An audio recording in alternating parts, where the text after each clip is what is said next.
Beliefs, norms, political and economic factors are some of the factors that need to be addressed to bridge the reproductive equity gaps which are hindering uptake of comprehensive abortion care and family planning services among the vulnerable and marginalized women of reproductive age at the community grassroots levels in my motherland, Uganda.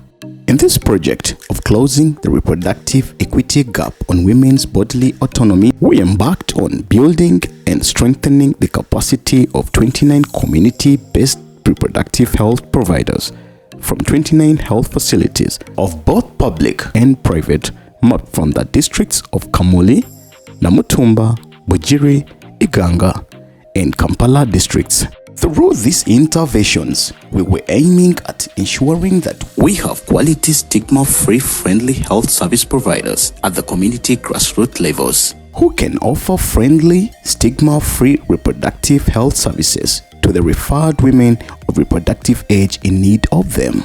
Adult women aged 25 years and above, young women aged 20 to 24 years, and the adolescents aged 12 to 19 years, who are the target groups that we have focused on to ensure these providers give them reproductive health services they need.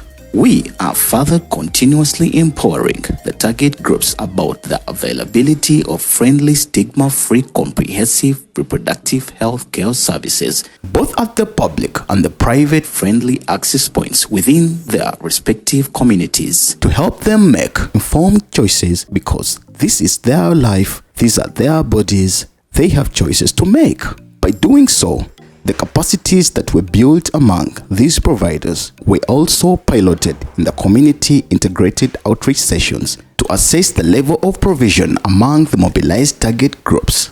However, during these outreach sessions, we observed that the magnitude of demand for these services is very high, but the manpower to offer them is still demanding.